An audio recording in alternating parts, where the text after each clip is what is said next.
Hello friends. Last video में हमने तीनों किसान बिल डिटेल में डिस्कस किए थे और ये भी देखा था कि क्यों पंजाब स्टेट ने इस आंदोलन को सबसे पहले शुरू किया था। आज के वीडियो में हम उन तीन बिलों में से एक बिल से कुछ और रिलेटेड इन्फॉर्मेशन शेयर करूंगी एंड लेट्स सी कि वो इन्फॉर्मेशन उस बिल से कितनी कनेक्टेड है। Year 2010 according to Economic Times, government ने प्राइवेट कंपनीज को इनवाइट किया था एफसीआई के लिए गोदाम बनाने के लिए अंडर पब्लिक प्राइवेट पार्टनरशिप। मगर कंपनीज बहुत कम इंटरेस्टेड थी इन्वेस्टमेंट के लिए इन द एक्सपेंसिव लैंड्स, क्योंकि उनके पास कोई गारंटी नहीं थी एफसीआई की तरफ से रेंट या वॉल्यूम के ऊपर। दूसरा जो प्रेफरेंस थी वो सिर्फ उन गोदामों को दी जाएगी जो रेलवे से 8 किलोमीटर या उससे कम डिस्टेंस पर होंगे।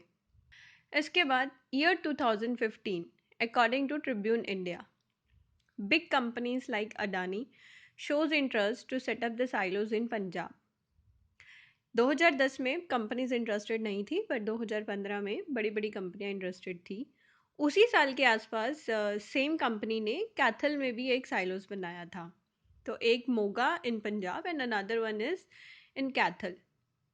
अब बारी आती है year 2020। One of the big news in the market was कि अदानी ग्रुप को गवर्नमेंट से परमिशन मिल जाती है एक और साइलो सेट करने के लिए इन पानीपत, हरियाणा में। ये जो डॉक्यूमेंट आप स्क्रीन पर देख रहे हैं, ये you can download it from the TCP Haryana government site. It is easily available there. आप लोग सर्च कर सकते हैं and you can read it out the complete document whatever is mention there. अगर आप सभी ध्यान दें तो इस लेटर पर अलॉटमेंट डेट 7 मई 2020 है। थोड़ा सा याद कीजिए, इस टाइम पर पूरे भारत में लॉकडाउन था due to pandemic. Isn't it strange? जिस वक्त पूरा इंडिया इतनी बड़ी प्रॉब्लम को फेस कर रहा था, उस वक्त क्या ये काम इतना इम्पॉर्टेंट था? May be will get an answer later on. Again in the same year 2020 तीन कृषि बिल पास होते हैं, वो भी बहुत बड़े बदलाव के साथ। जिसमें से एक बिल था the essential commodities amendment bill 2020 and according to this bill, government has removed commodities like cereals, pulses, oilseeds, edible oils, onion, potatoes from the list of essential commodities. अब गवर्नमेंट ने ऐसा क्यों किया?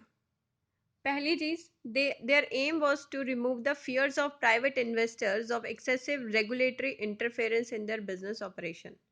ऐसा करने से क्या होगा कि उन्होंने सारे प्राइवेट इन्वेस्टर्स का जो था वो डर ख़त्म कर दिया था। अगर आपको याद हो, 2010 के अंदर एक आर्टिकल था इकोनॉमिक टाइम्स के अंदर जहाँ पे जो प्राइवेट कंपनीज को इनवाइट किया गया था, बट प्राइवेट कंपनीज इंटरेस्टेड नहीं थी just because of the private public scheme. मगर वो चीज़ यहाँ पे ख़त्म कर दी गई, तो more private companies were interested.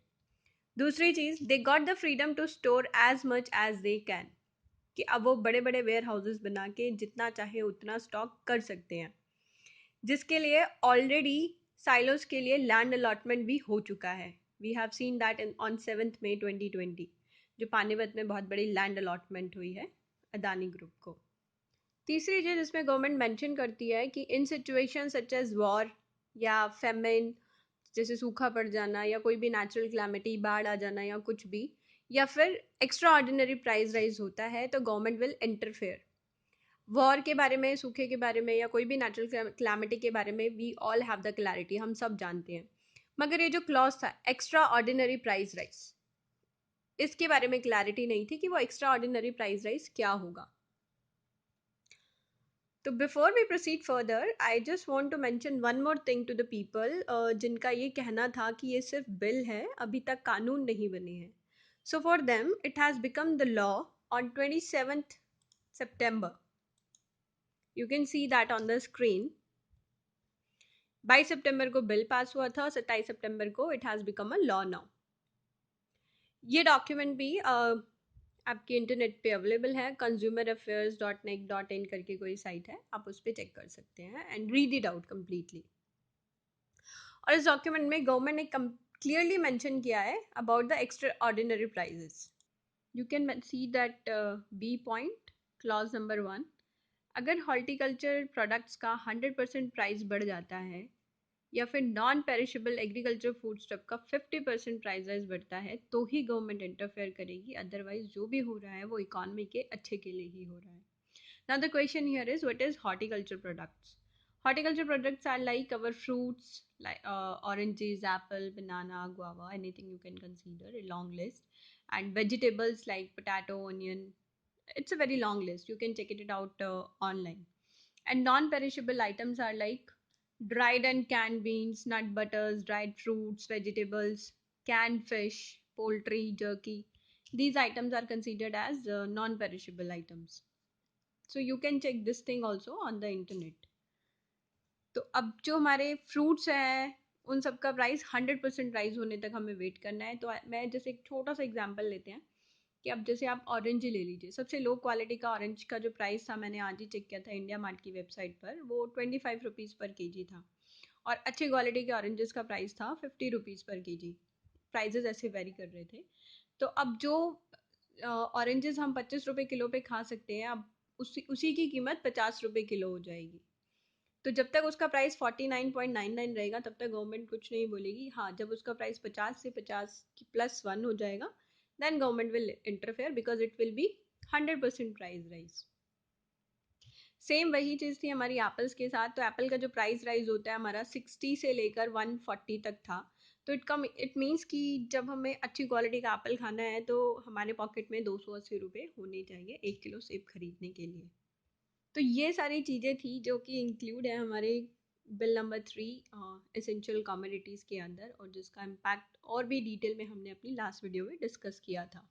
उसके बाद हम देखते हैं कि अभी रिसेंटली एक और न्यूज़ आई थी ट्रिब्यून इंडिया में ही.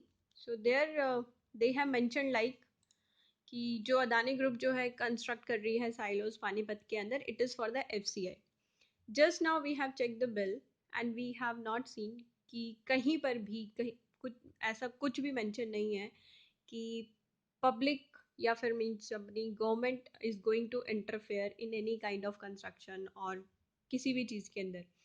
इनफैक्ट सारी की सारी फ्रीडम जो है वो प्राइवेट प्लेयर्स को ही दी गई है.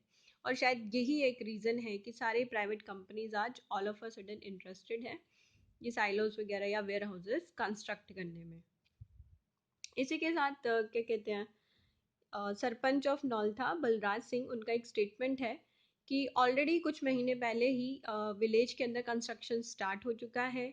सेम ग्रुप ने उन लोगों को दोबारा 2 एकड़ ज़मीन खरीदने के लिए प्रपोजल भी दिया है. और ये जो सारी ज़मीन है रेलवे के बहुत ही पास है और नेशनल हाईवे से सिर्फ 2 किलोमीटर की दूरी पे है. तो if you remember again in 2010 there was a clause कि जो प्रेफरेंस होगी गोडाउन्स की वो हमें रेलवे ट्रैक के आसपास मिलेंगी. तो अगर आप देखें तो आप खुद यहाँ पे कैलकुलेट कर सकते हैं कि 2010 में कौन सी गवर्नमेंट थी, 2015 में कौन सी गवर्नमेंट थी, 2020 में अब कौन सी गवर्नमेंट है, किस टाइम पे चीज़ें सक्सेस हो पा रही हैं, किस टाइम पे चीज़ें नहीं सक्सेस हो पा रही हैं. So this is our homework to do that. Few days back, again one news has came into the picture where Adani Group writes to the government and asking for the stringent action against the wrongdoers. कि वो जितनी भी गलत activities हो रही हैं उन सब के ऊपर उन्होंने स्ट्रिक्ट एक्शन लेने के लिए गवर्नमेंट को अपील की है.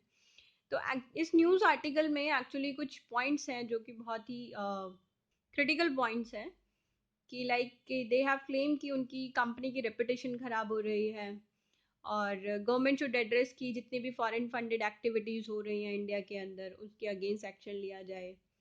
उन्होंने ये भी कहा है कि in the name of free expression हम उसका गलत इस्तेमाल कर रहे हैं.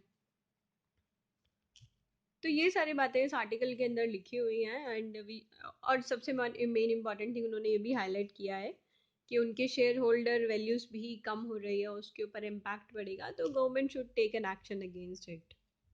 सो हियर डिस्क्लेमर, मैंने ये वीडियो किसी की इमेज ख़राब करने के लिए नहीं बनाई है.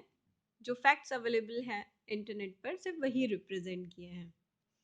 जोक से पार्ट, अगर आपको लगता है कि जो भी इन्फॉर्मेशन मैंने आपके साथ शेयर की है ये सारी इन्फॉर्मेशन करेक्ट है, so let's spread the awareness among the people. Thank you.